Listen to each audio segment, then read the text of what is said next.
Olá, bem-vindo a mais uma edição do Persol Feelings aqui pela sua Rádio Arquitetura. Que prazer enorme receber você aqui na nossa casa no YouTube, na plataforma Escala Humana. Já vou pedir para você se inscrever aqui no nosso canal, ativar as notificações, deixar aquele seu like, né, que não custa nada e a gente curte pra caramba. E já chamar aqui os nossos convidados de mais uma edição do Persol Feelings, que você sabe tem o grande apoio dos nossos amigos da Persol Persianas.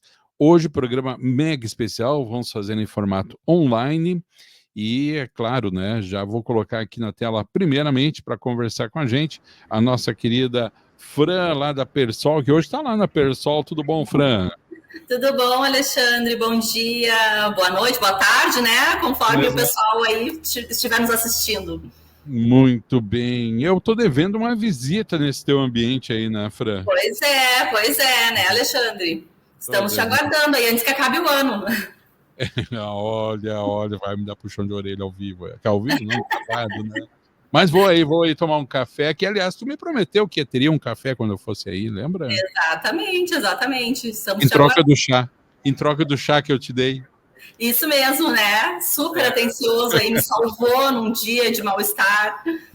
Tu sabe que aquele raminho de Marcelo tem até hoje lá em casa e me salva várias vezes. É muito bom. É verdade, é mágico.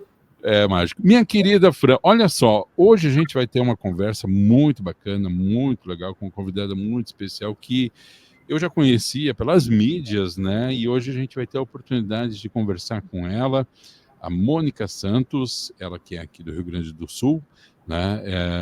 E ela tem uma história muito bacana para nos contar, né, Fran? Muito, não só a história, mas ensinamentos, principalmente, né, Fran?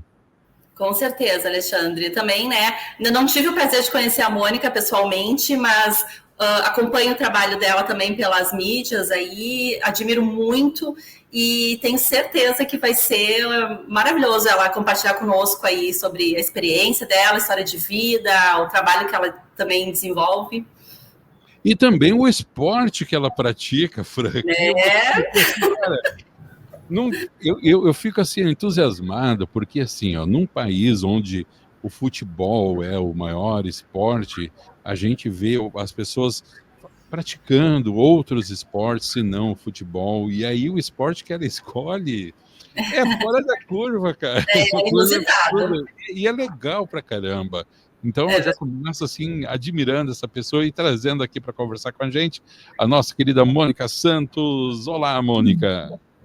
Olá, pessoas. Olá, Alexandre. Olá, Fran. E eu quero esse café também, hein? Enquanto for, já vou também, hein? Vamos marcar esse café.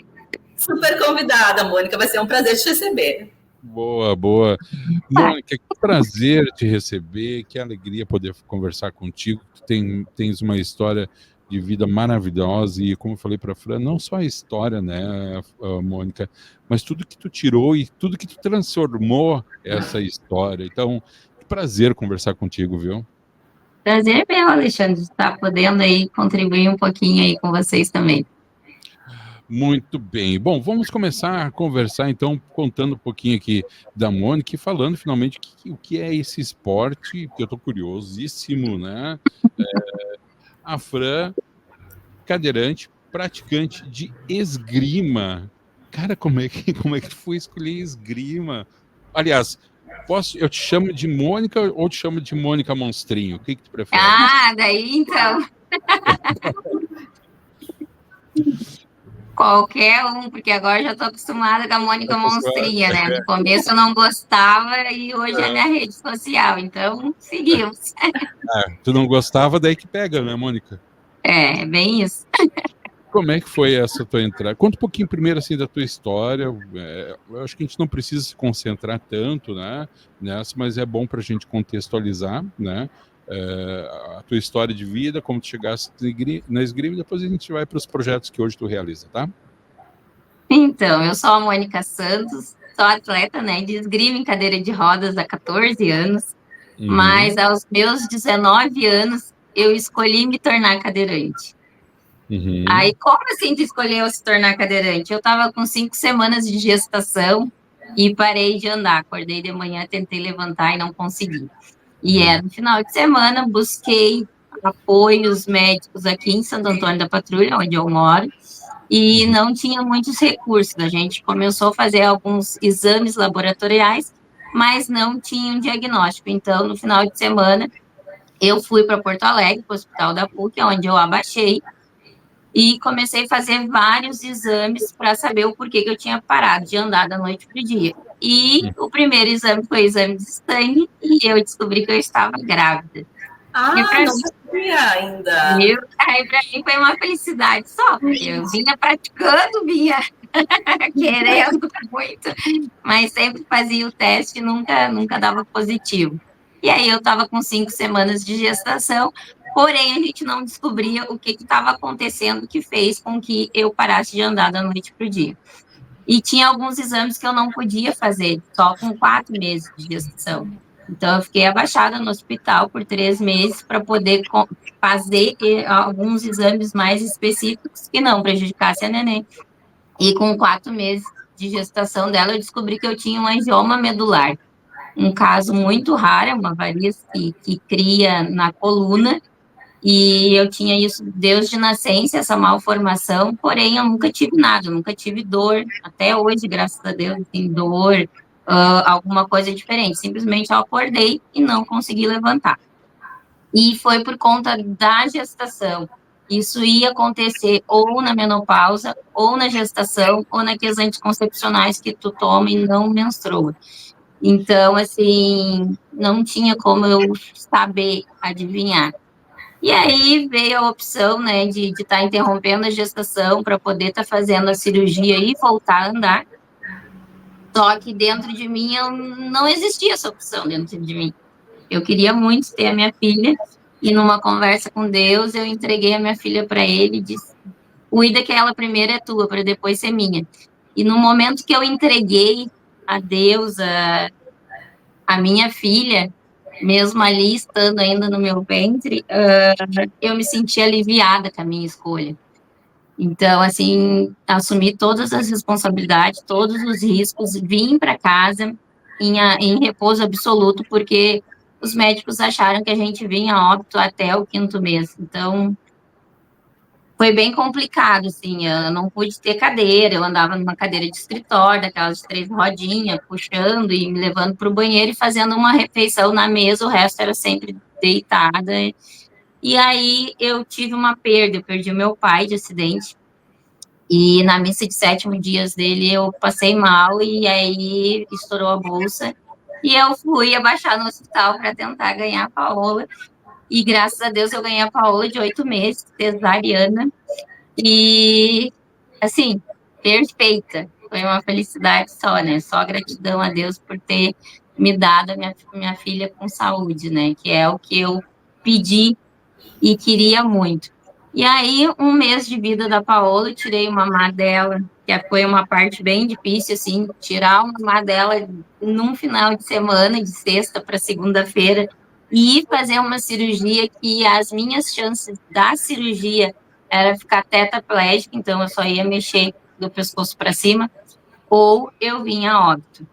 Então, para mim, essa parte foi a mais difícil, assim, de entregar minha filha nos braços da minha mãe, do meu marido, e saber que eu não voltaria mais pegá-la nos braços.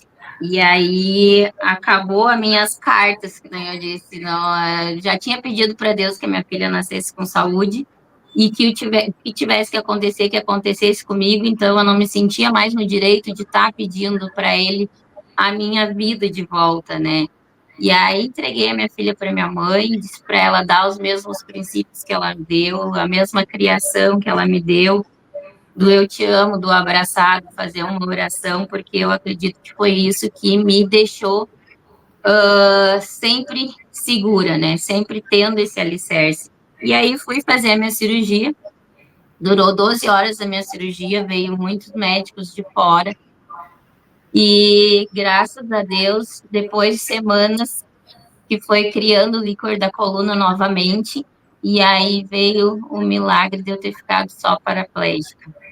E aí eu disse para as equipes, né, porque tinha muitas equipes de médicos junto comigo, de psicólogo, de urologista, de neuro, pessoal internacional, tudo na volta. E aí eles, Mônica, tu entendeu o teu diagnóstico? Tu vai ficar em uma cadeira de rodas pro resto da vida. E aí eu disse, sim, doutor, eu só quero agora uma cadeira de rodas para mim ser mãe e viver a minha vida, porque eu ia ficar sem poder pegar minha filha nos braços se eu realmente voltasse a ter contato com ela, porque as minhas chances era ficar tetraplégico ou vir a óbito. Então eu fiquei só paraplégica, eu quero viver. E aí saí do hospital, comprei uma cadeira de rodas já em Porto Alegre, já vim para casa sem saber que jeito era, como era. Peguei a primeira que eu vi na frente, assim, e vim para casa. E aí, chegando em casa, eu comecei a ver dificuldades, né, de acessibilidade na minha própria casa, né. Eu não conseguia tomar banho sozinha, porque a cadeira não entrava na porta. Então, assim, fazer comida de lado ficava ruim. E aí, fui começando a fazer as adaptações dentro da minha casa. E em torno de 6 a 7 meses, eu me tornei totalmente independente em uma cadeira de rodas, para poder ser mãe e para poder fazer as minhas coisas do dia a dia que eu sempre fiz, né? Comida, limpar a casa, ir pro chão para brincar com a Paola, pegar ela no colo, fazer a comida dela, dar banho, trocar. Enfim, então eu digo muito que a Paola foi meu anjo que veio para ensinar eu viver em uma cadeira de rodas. E a cadeira, às vezes as pessoas acham que me prende, mas pelo contrário, né? Através da minha cadeira de rodas, eu conheci aí o mundo, mais de 20 países, através dela e do esporte, e ela me levou sempre para onde eu queria ir, né? Se eu quisesse ir lá na rua, eu podia ir, me ensinou a viver o verdadeiro ser feliz, sabe? A cadeira de rodas me ensinou a não buscar o extraordinário na rua, mas viver o simples dentro de casa com a minha família, o eu te amo, fazer uma oração junto, ver que a gente não é perfeito. Todos nós, até mesmo quem não tem uma deficiência, tem alguma coisa que não se gosta ou que não se aceita, mas que escolhe ser feliz todos os dias, né? Escolhe acordar ali, agradecer a Deus por estar ali e seguir a vida, porque isso tudo é uma escolha. E eu tô falando e não paro, né? Não. É que assim, ó, o que eu vou falar agora não é nenhuma novidade para ti, tá? É muito, muito difícil te ouvir falar sem se emocionar. Primeiro ponto. É muito difícil. A minha pergunta ainda vai um pouco nesse tema ainda, Mônica. A possibilidade de falecimento te colocou a ver a vida de uma outra perspectiva? Sim, sim. E também, assim, de acreditar em Deus. Uhum. Porque uma coisa é tu acreditar, né? Uma coisa é tu ter fé. Agora, hoje eu entendo a minha decisão, assim, porque é muito difícil tu entregar um filho teu para Deus fazer o que ele quisesse e eu ter que aceitar. Porque se ele quisesse levar minha filha, ele também iria levar.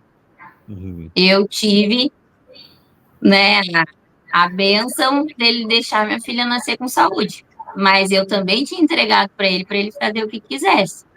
Então, no momento que eu entreguei a ele, alguma coisa ele ia fazer, tanto de bom como de ruim, mas era um ensinamento meu e aquilo ali foi para mim me libertar, né? Para mim conseguir seguir, mesmo se acontecesse alguma coisa de ruim. Então, assim, é uma coisa bem difícil que fez futuramente eu ver, assim, quão grandioso é o nosso Deus, né? Que às vezes ele te desestabila, faz tu sair do teu conforto para te poder estar buscando e ter essa fé grande que a gente tem. Vamos mudar um pouquinho o foco do nosso assunto, Mônica, porque a gente vai estragar toda a nossa maquiagem, né, Fran? É verdade. Já estamos todos borrados, que é isso. Ô, Mônica, mas conta assim, ó, evoluindo nesse papo aqui, tu teve as dificuldades pessoais de dentro de casa, né? Mas até para te contextualizar, a Rádio Arquitetura ela fala de temas urbanos também, né? Do urbanismo.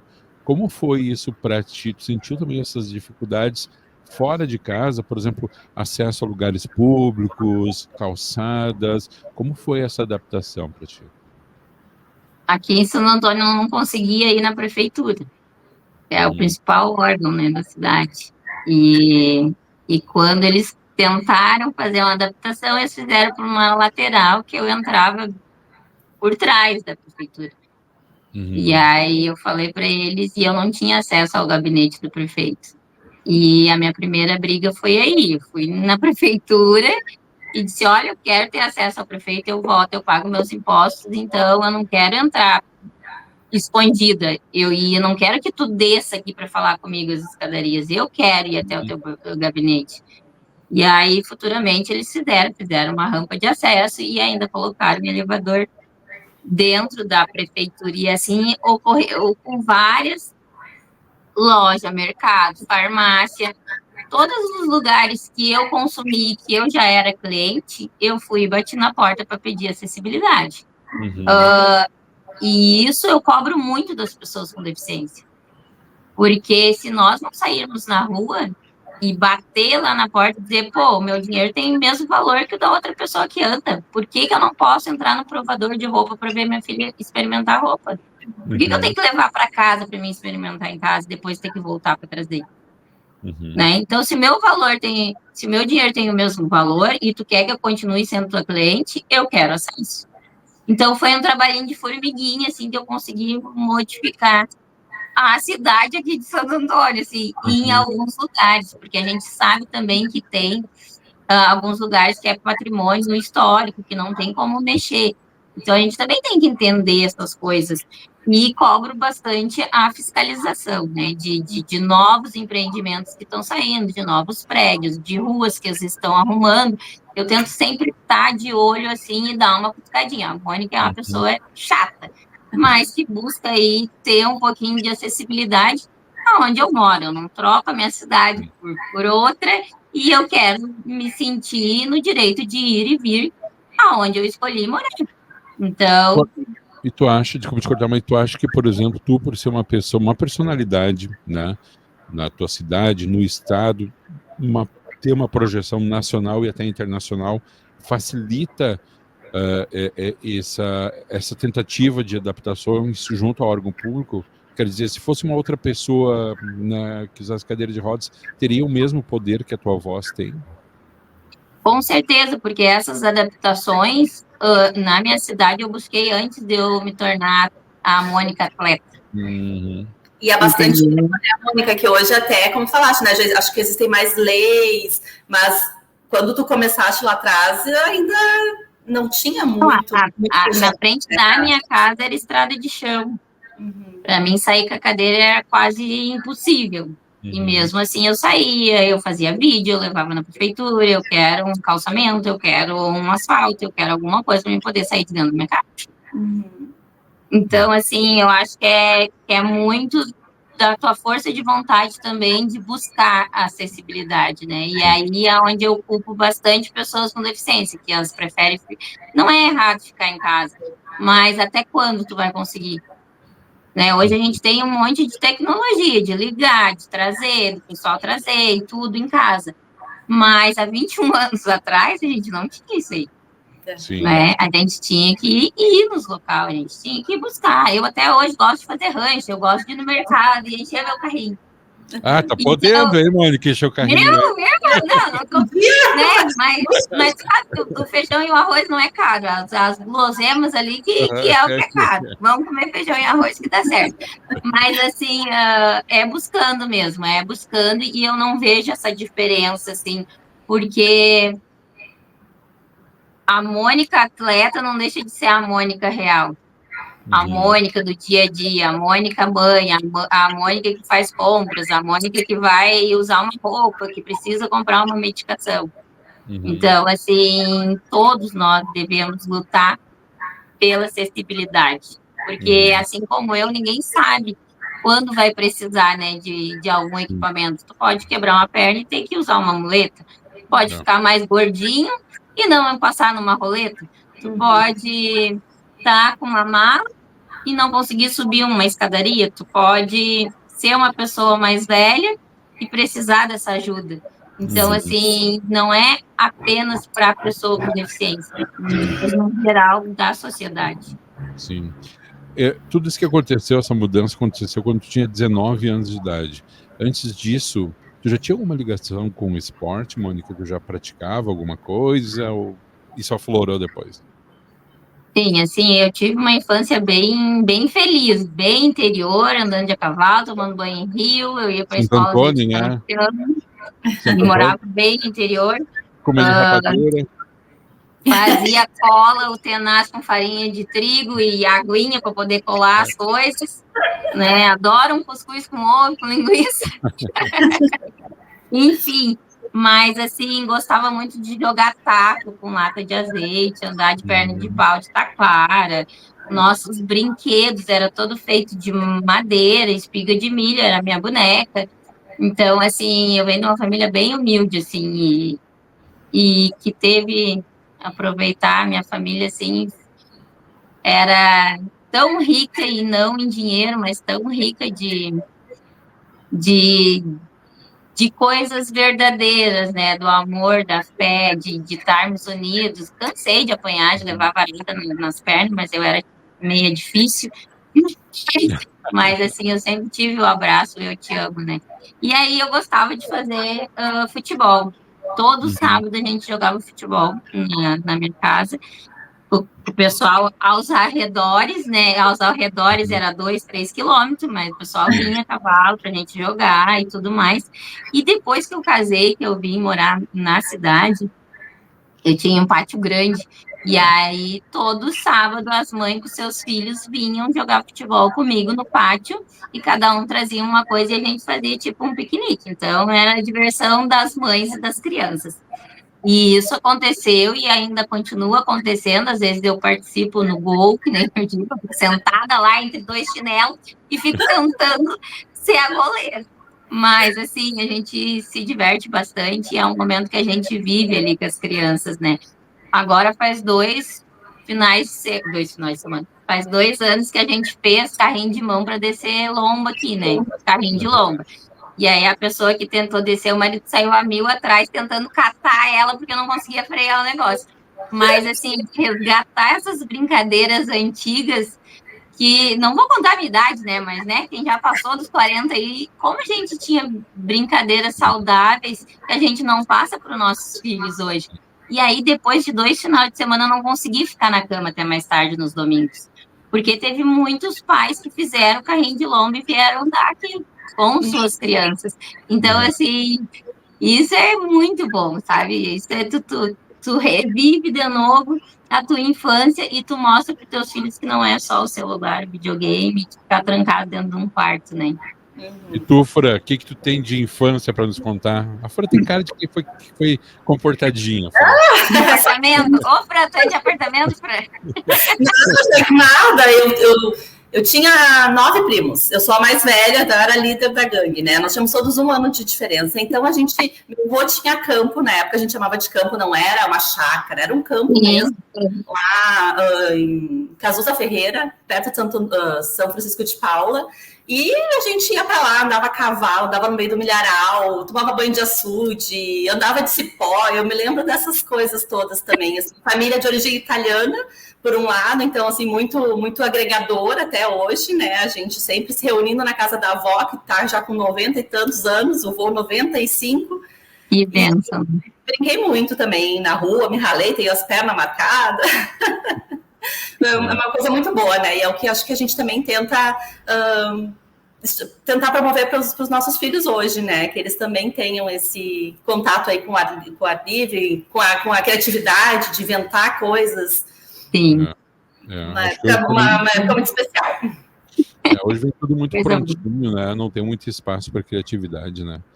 A gente, como a Mônica falou, muitas vezes a gente criava o nosso brinquedo, né? O nosso jogo. A partir do que hoje se chama reciclagem, a gente já praticava isso há muito tempo. A latinha lá que alguém usava, botava embaixo dos pés, fazia... Enfim. Ô, Mônica, mas me conta, daí, e como é que entrou a esgrima? Isso é que eu tô curioso para saber. Como é que a esgrima, guria, como é que entrou a esgrima na vida? Então, quando a Paula estava com 5 anos, eu coloquei ela na escola. E eu queria muito trabalhar, sair de dentro de casa, né? Ter uma válvula de escape. Aí eu fui trabalhar com meu marido e com meu irmão. E lá a gente tinha computador e na época do Orkut, Meu pai, comecei... depois ela não quer falar a idade dela. Na época do Orkut, né? Eu comecei a pesquisar vários esportes adaptados. E aí encontrei o basquete em cadeira de rodas em Canoas, onde eu participei por 3 anos, mas era só meninos. E lá foi aonde surgiu o apelido de Mônica Monstrinho também. Porque era só eu de menina. E aí eu tava sempre, né, jogando, e os guri no banco, então eles ficavam possessivos. E num campeonato que teve em Caxias, o adversário foi erguer a mão assim para arremessar a bola e eu fiz cosquinha nele. E ele veio assim para me dar um soco. E aí disse, Mônica, sua monstrinha, podia ter quebrado seu nariz. E aí eu disse, não vai bater em mim, né? Daí ele disse, não. Aí nós dois fomos expulsos do jogo. Mas se ele fizesse aquela cesta, ele ia ganhar, gente. Eu tive estratégia, eu fui expulsa, mas pelo menos ele não fez a cesta. Quem ganhou foi nós. Só que aí os Tu ia ser expulsa por fazer cosquinha em alguém? Ah, não. Eu fui, porque perdeu a cesta, né? Imagina, o cara queria me matar. E aí os guri começaram monstrinha, e aí ficou a monstrinha, eu ficava brava e não saiu a monstrinha. Né? Mas eu com essa carinha me chamando de monstrinha, mas aí não, né? Aí experimentei o basquete e lá eu conheci o Giovanni Guissoni, que foi o nosso campeão paralímpico aí em Londres, e da esgrima, e ele fazia o basquete para ter um preparamento físico melhor. E aí ele disse, Mônica, por que tu não experimenta a esgrima? Porque lá tem meninas e é um esporte individual. Então, se tu se dedicar amanhã, depois tu pode até estar fazendo parte de uma seleção. E eu nunca tinha ouvido falar em esgrima, nem sabia que existia esgrima. E aí fui e treinei 20 dias e fui para um campeonato em Curitiba, onde eu tirei uma medalha de 3º lugar, chamando a máscara de capacete. Então, já começou por aí, né? Os guri brigando. Sim, eu trabalhava numa oficina de moto, aquele negócio de botar na cabeça. Capacete. Tudo, né? Nunca tinha ouvido falar no esporte. Então, era capacete, e às vezes ainda chamo de capacete e levo uns croques ainda do técnico. Mas aí fui, ganhei uma medalha de 3º lugar. E aí vi que se eu quisesse fazer parte de uma seleção brasileira, eu iria conseguir se eu começasse a treinar mais. E aí eu comecei a treinar 5 dias da semana, 2 turnos. Isso foi em outubro de 2010, 2011. Já comecei a ser campeã brasileira e aí fazer parte da seleção brasileira de esgrima, onde eu estou até hoje. Mas para mim ver que eu gostava desse esporte, eu tive que experimentar vários outros para mim escolher ele, né? Eu experimentei kart, tênis de mesa, tiro ao alto, vela, muita coisa, até o ciclismo, até eu chegar na esgrima e dizer, não, é aqui que eu quero ficar e é aqui que eu vou buscar o meu resultado para poder estar fazendo parte dessa seleção. Para mim, entrar na seleção foi bem difícil, porque só tinha meninos, e aí chegou um ponto que eu disse assim, aí nós fizemos um estágio, que era todo mundo contra todo mundo jogando, porque na esgrima tem feminino e masculino, e tem as suas categorias, que depois, se der, eu vou estar explicando aí. Só que eles fizeram assim, no final do estágio internacional, eles fizeram um amistoso, todo mundo contra todo mundo, e eu ganhei até da categoria A dos meninos. O técnico da seleção na época, eu disse, por que eu não estou na seleção? Eu sou a melhor atleta que tu tem dentro do Brasil, inclusive entre feminino e masculino. E aí ele ficou assim, e aí logo depois ele me chamou para fazer a parte da seleção, onde eu estou até hoje, e onde também já entrou outras meninas, né? Então, assim, a gente às vezes não carrega só a bandeira do esporte, a gente carrega de ser mulher, carrega de ser deficiente, enfim. A gente carrega um monte de coisa que tu nem sabe, às vezes, que tu é exemplo para alguém, que tu tá modificando um lugar, mesmo tu fazendo, sabe? E outra vez também, um pouco antes das Paralimpíadas do Rio, eu caí e quebrei o meu fêmur num estágio, e tinha 22 dias para a gente participar, né? De uma competição que ela validava bastante ponto para te conseguir a vaga para as Paralimpíadas. E aí o técnico, quando me colocou na seleção, o técnico disse, Mônica, eu quero ver se realmente tu vai vestir essa camiseta. Porque tu é mãe, tu é mais velha, né? E tu mora em... Ver se não vai ser qualquer... Voltou. Peraí, deu uma caidinha. Foi. Então, eu quero ver se realmente tu vai vestir essa camiseta e não vai ser por qualquer coisa que tu vai estar deixando de treinar. E a gente tem muitas renúncias quando a gente tá no esporte de alto rendimento, né? Eu já deixei minha filha com febre para ir treinar. Eu já acordei de manhã com muita chuva e eu dizendo, Senhor, eu vou ter que descer na chuva, montar minha cadeira, passava a minha cadeira, depois entrar na sala do treino, trocar toda a minha roupa para depois começar o treino. Pensava 2 vezes, mas tinha que ir. Já passei fome nas viagens, uso horário, sabe? Então, assim, tu tem várias renúncias para estar lá, mas se tu quer estar lá, realmente tu vai vestir a tua camiseta. E aí, com 28 dias de fêmur quebrado, eu fui pro Campeonato Brasileiro, pedi para a médica jogar, a médica não me liberou. Daí eu disse para ela, eu tenho que só entrar dentro de quadra, depois tu me tira. Porque eu ainda estava com os pontos e tudo da perna para ser retirado lá com ela. E aí eu levei todo o meu equipamento e disse pro meu marido, olha, fica tagarelando com ela, porque eu vou jogar até eu ganhar essa coisa. E aí foi o que eu fiz. Eu fui jogando e ganhei o campeonato. E aí, na hora que eu tiro a máscara, assim, eu tô chorando e eu olho pra minha perna, que a gente usa uma roupa branca, né, de proteção. Minha perna tava toda sangrando. A minha cicatriz é horrível, porque abriu os pontos, a médica veio a 1000, e o técnico da seleção veio, né, para me dar os parabéns que eu tinha ganhado, mesmo eu estando perna quebrada ali e que eu não poderia jogar, né. Aí quando eu tiro a máscara, assim, que eu tô chorando, que eu vejo aquela situação toda e ele na minha frente, eu só lembrei de dizer para ele, não é qualquer coisa que não vai fazer eu vestir essa camiseta do Brasil. E aí eu dei nos dedos dele depois de um ano e pouco já que eu tava na seleção. E aí, assim, a gente tem que estar sempre mostrando, né, aonde a gente quer chegar, né, e mostrando é fazer a ação mesmo, né, não é só sonhar, acreditar que tu vai conseguir e tu não ter as tuas renúncias e fazer a ação para que aquilo acontecer. Mas, por exemplo, Mônica, o basquete, que é um esporte coletivo, né, a responsabilidade do resultado ela é compartilhada, né? No caso da esgrima, não tem esse compartilhamento. Claro, tem toda uma preparação técnica, física, enfim, mas vamos isolar isso aqui. É tu contigo mesmo ali contra um adversário, né? O que se passa na tua cabeça nesse momento ali? Ou tu tá tão concentrado naquilo ali que não passa absolutamente nada, ou às vezes chega a passar uma história da tua vida. Como é esse momento de entrar na disputa? Eu sempre fui muito competitiva. E só assim, ganhar, não nada. Só quero sair daqui ganhando. Às vezes eu sei que eu vou pegar uma adversária mais forte. E aí, além da técnica, né, que eu tenho, além dos treinos que eu faço, eu tento entrar no psicológico. Eu tento fazer o meu primeiro toque, eu grito. Se tu for procurar algum vídeo na internet, provavelmente vai estar eu gritando. Eu grito no meu toque, eu já entro com outra posição. Tipo, se eu entro com uma pessoa mais fraca, eu entro mais relaxada. Se eu entro com a pessoa mais forte, eu já entro. É eu que sou a boa e teu. Eu tô aqui, o problema é teu, sabe?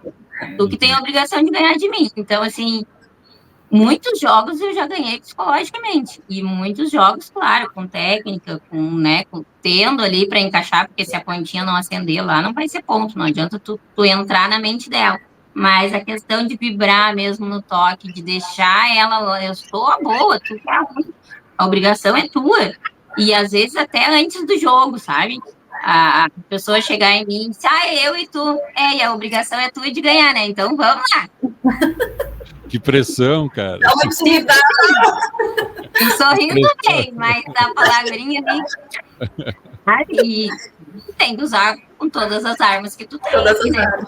Mas por mais que seja um esporte individual, tu tem que ter uma equipe. Tu tem que ter uma equipe de colegas, tu tem que ter uma equipe dos técnicos. O técnico da seleção não é o mesmo que me treina, não é o mesmo do clube. Os meus colegas um tá na seleção junto comigo, os outros não estão. Mas, assim, eu sempre procurei crescer e fazer as outras pessoas crescerem junto comigo. Porque eu sempre digo pro atleta que tá ali jogando junto comigo, meu colega, qual é as minhas ações fortes que eu consigo tocar ele. Para ele dar algum jeito de tentar parar aquilo ali, para mim inventar outra em cima daquilo ali. Para mim buscar crescer. E aí ele crescendo e eu falando para ele, ele falando para mim, a gente cada vez vai se descobrindo e crescendo mais, porque lá jogando com o adversário, tem alguns adversários que a gente conhece, que a gente sabe o que funciona e o que não funciona, e tem muita gente aí nova dos outros países que estão vindo, assim, a mil. E aí a tia aqui tem que entrar no psicológico também. Ô, Mônica, eu quero voltar à questão da acessibilidade. Tu já viajou em vários países. Como é essa questão em outros países? Tu encontra mais facilidade nesse sentido? E quando tu encontra mais facilidade, é uma coisa que tu compara aqui com o Brasil? Como é que é isso? Bom, deixa eu contar uma história. A gente foi na minha primeira competição que eu fui na Itália, o banheiro era no chão. Era um buraco. E aí eu disse, pô, a gente não consegue se acolocar que nem antigamente se acolocava no mato fazer xixi. Eu não consigo mais, eu tô numa cadeira. Nem eu não tô em cadeira, mas também não consigo, viu? Viu? Ó, viu? Não, é horrível, tu vai fazer xixi nos pés, nem diz o outro, não quer teu, mas é nos pés. Mas aí... Terra, vovô, não, nos pés. Sim, é bem difícil, assim, as pessoas dizem, mas tu tá viajando, foi pra França, foi pra Dubai, não sei pra onde. É um país de outro mundo, mas a acessibilidade não existe em nenhum lugar. Tem alguns ginásios, algumas coisas que a gente vai que tem acessibilidade, eles procuram o mínimo possível fazer acessibilidade para a gente. Mas o que é que eu noto? Que também foi coisas feitas para o momento. Ou a rampinha com a madeira, que depois eles irão tirar, sabe? Algumas coisas, assim, não é a estrutura que está pronta ali para ti. É uma coisa que eles fizeram, porque vão receber 200 países lá, pessoas com cadeira, entendeu? Então, assim, nos hotéis a gente vai, geralmente tem 2 ou 3 banheiros para deficiente, e tu tá lá com 100 e poucos atletas. E aí eles fazem o feminino, o masculino, para tomar banho, enfim. Quando não entra na porta do quarto, eles tiram a porta, vamos supor, de entrar pro banheiro. Né? Alguns lugares é só banheira, é difícil a gente entrar e sair sozinho. Aí como que outra pessoa vai estar te ajudando? O teu técnico vai entrar lá para te ajudar a sair do banheiro? Lá? Não. Então, assim, não tem também acessibilidade. E não troca o nosso Brasil por nenhum outro, por conta do clima, por conta das pessoas, mesmo a gente tendo aí muitas coisas que acontecem politicamente, né? Eu não troco por nada e a gente tem que lutar por isso, assim. E acessibilidade, a gente foi na China, não tinha nada de acessibilidade. É mesmo? Nada. Sabe, na Tailândia, nada de acessibilidade. Então, tu vê, assim, que tu tem tantos outros países que estão tão ricos, assim, até de tecnologia e tudo mais, e que não penso, sabe? Não penso nessa... Só penso no momento que tu vai, né? Claro que alguns lugares que tu vai visitar, que são pontos turísticos, coisas assim, tem rampa, tem o banheiro, mas geralmente os locais que a gente vai para a competição, tu vê que as adaptações foram feitas para aquele momento. E tu vê que hoje em dia, tem algumas soluções tão práticas e tão à mão, né? A gente tem toda uma questão de tecnologia envolvido nisso daí que poderia ser utilizado para esse tipo de coisa e não é utilizado, né? Sim. Os recursos, por exemplo, a gente tem, né? A tecnologia existe e às vezes falta... quando tu estava contando lá o caso lá do banheiro no chão e quando o pessoal coloca aquela adaptação para fazer do degrau uma rampinha, né? Eu fico pensando, em bom português a gente tem uma palavra para isso, né? Gambiarra, né? É isso. Mas uma gambiarra. E daí a gente pensa, pô, a gente vive num mundo que tem tanta tecnologia, por exemplo, os equipamentos lá da Persol, tudo automatizado, né? As Sim. automatizadas. e outras tecnologias como a automação que poderiam auxiliar.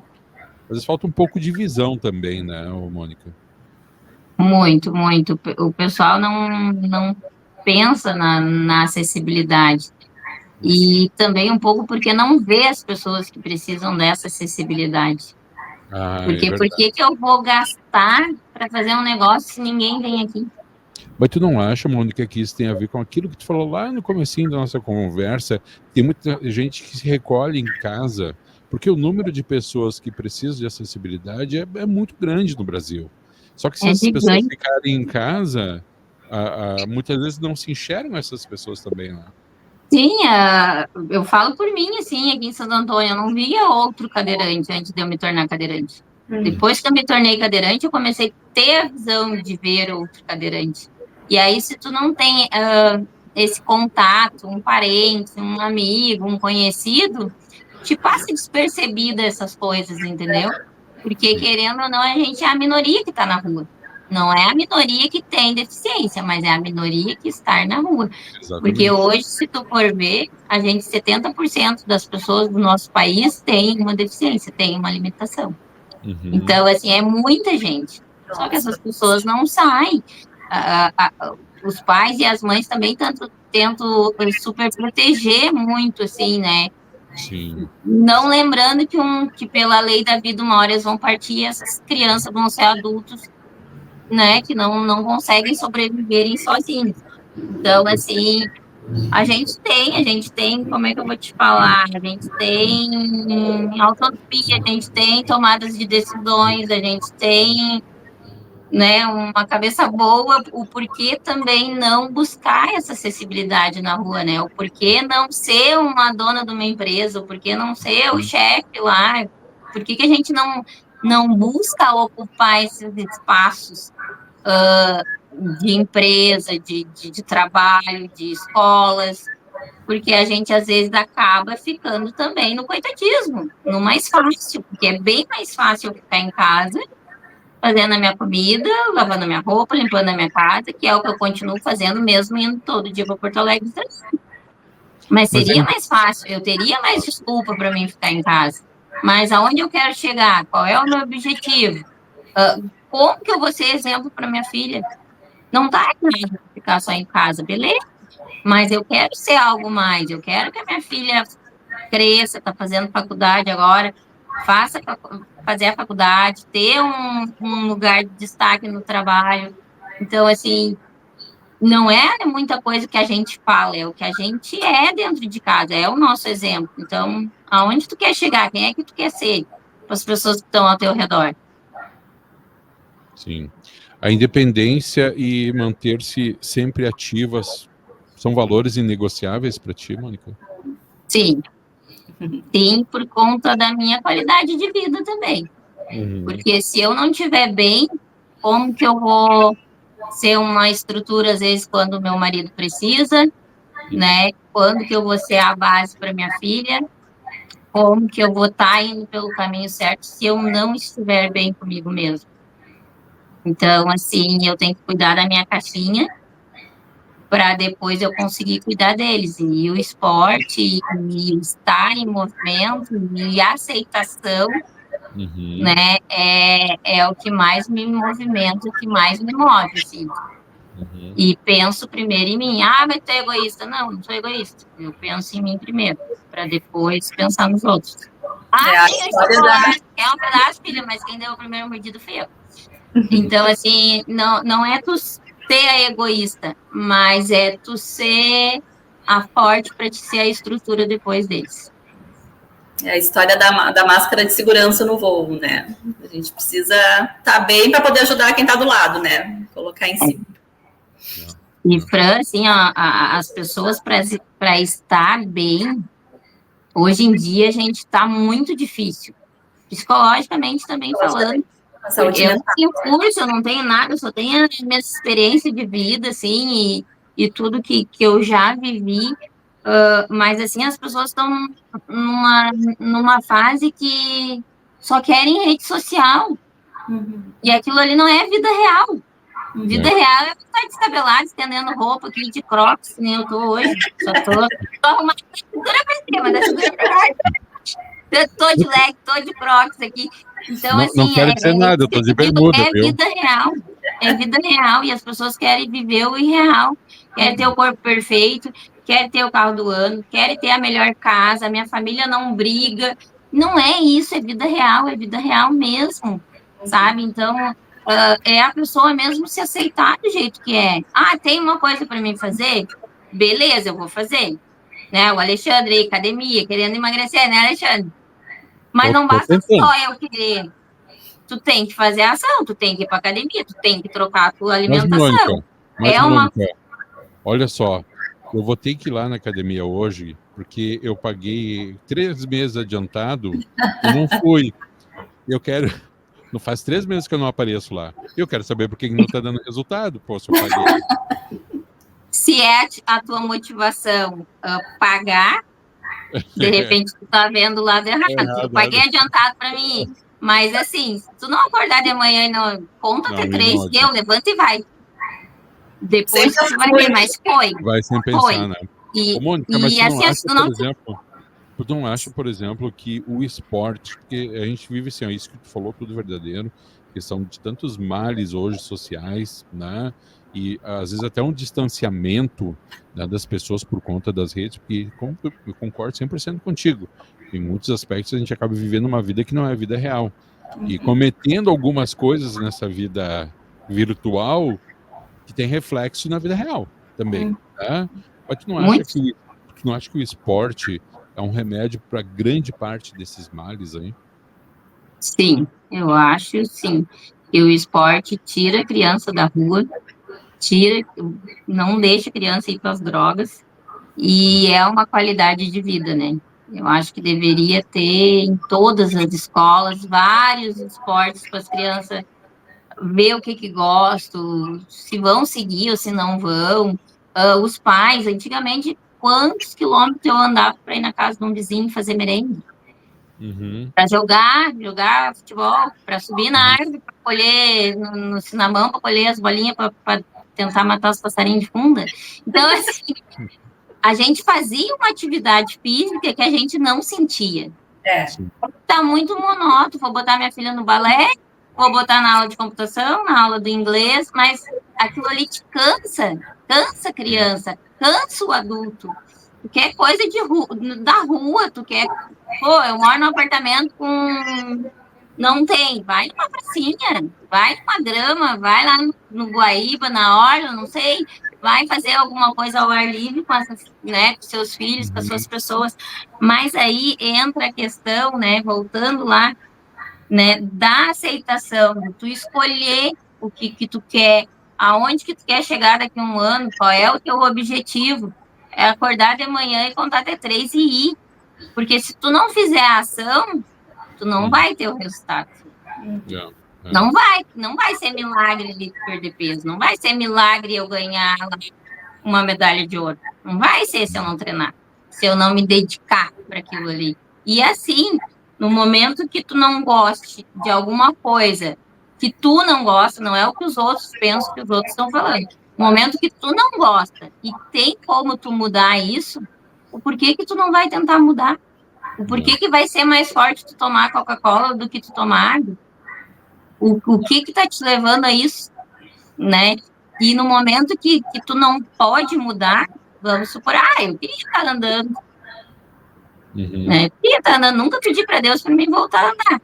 Mas se acontecesse um milagre, seria legal eu voltar a andar. Mas eu não posso mudar isso.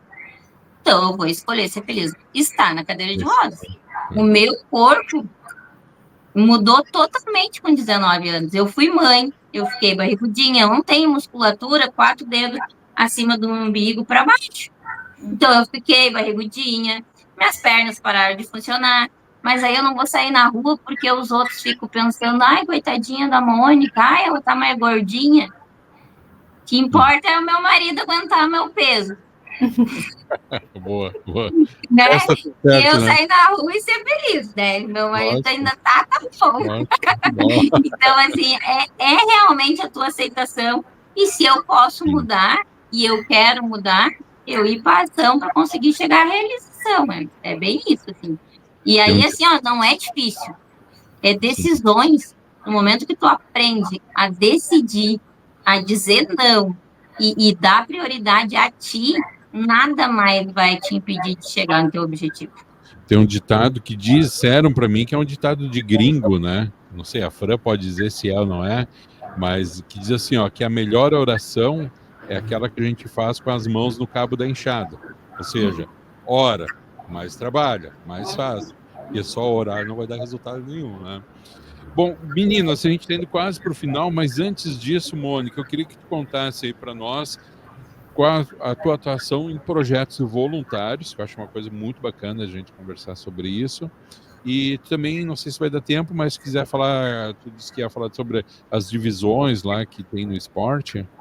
Acho que foi isso, né? Da esgrima. Vamos falar primeiro do teu trabalho, dos teus trabalhos voluntários. E as palestras também. Isso, Ih, meu Deus, hoje é programa de 5 horas de duração. Hoje, vamos.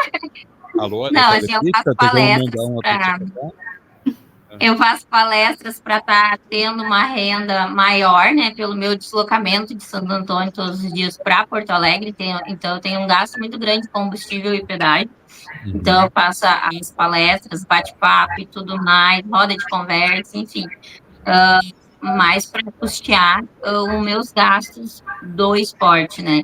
E o meu trabalho voluntário, que eu amo de paixão, né? Tá indo nas escolas, nos clubes de mães, né? Em roda de conversa de mulheres, para estar levando um pouquinho da minha história para eles, né? Porque aquela Mônica lá, ranhentinha, pioentinha, lá do interior, continua sendo a mesma Mônica, porém realizando sonhos que nunca imaginava através de uma cadeira de rodas.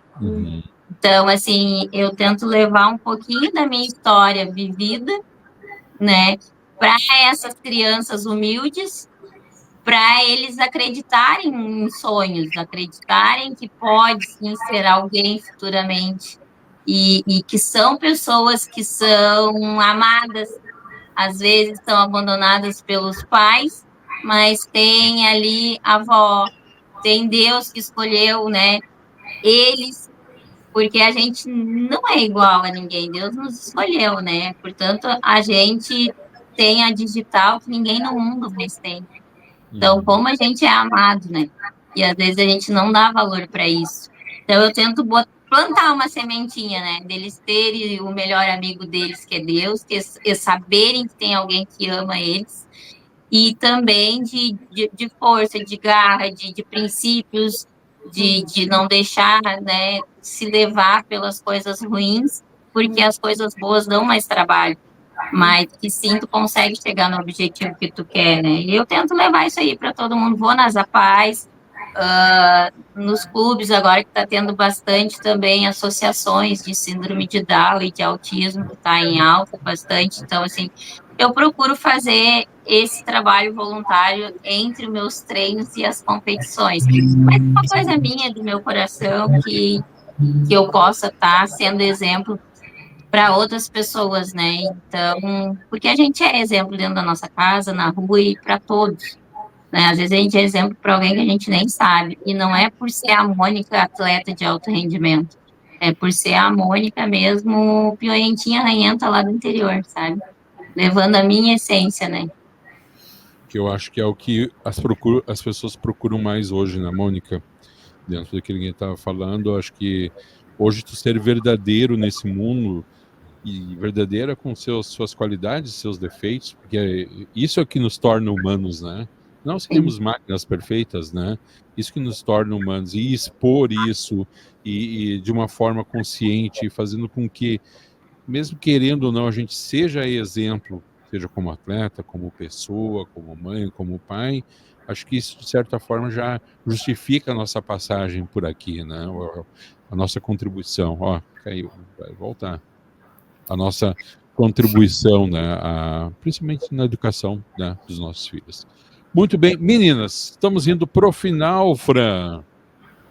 Puxa, Alexandre, nossa, foi sim uma aula, né? Muito, muito obrigada por compartilhar com a gente, Mônica. Realmente assim foi emocionante, foi inspirador, Acho que muito legal a gente saber, né? A gente tem que a gente fala, essa síndrome de vira-lata, saber que o Brasil não está tão mal assim em termos de acessibilidade, então, perante outros países considerados mais desenvolvidos. Acho que foi muito, muito rico esse bate-papo aí contigo. Te agradeço muito.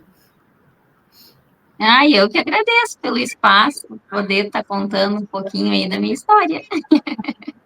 Imagina, Mônica, sem palavras para te agradecer. Eu tinha, quando a Fran disse, olha, eu vou convidar a Mônica, o que tu acha? Isso foi sensacional, sensacional. E não foi diferente. Muitíssimo obrigado. Pode ter certeza que tu tocou a mim, a Fran, e certamente vai tocar a todos que vão ver esse vídeo e todos aqueles que te escutam, pela tua simplicidade, pela tua humildade, pela crença infinita que tu tem em Deus e na tua vida. Então, e a garra, né? Nossa, muita, muita garra. Então, muitíssimo obrigado. Aqui sempre vai ter amigos aqui. Quando quiser divulgar alguma coisa, é só entrar em contato, tá bom? Obrigado pelo espaço. Obrigada pela Persol, que já foi também um apoiador, né, Fran? E quem sabe a gente vai fazer outro apoio aí, vamos ver. Mas disposição de vocês. Estou à disposição aí para vocês, quando precisarem também. E qualquer coisa eu dou um grito mesmo. Que bom, que bom. As portas estão abertas, Mônica. Tá bom. Pessoal, muitíssimo obrigado. Mônica, Fran, para você que nos acompanhou até agora com essa história incrível aqui, muitíssimo obrigado pela sua companhia. Não se esqueça de se inscrever aqui no nosso canal, ativar as notificações, deixar seu like, comenta aí esse vídeo, compartilhe aí com outras pessoas.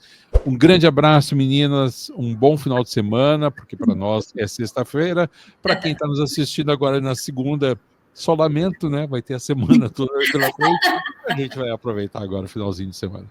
Beijão, gurias, até a próxima. Tchau. Beijo, tchau, tchau.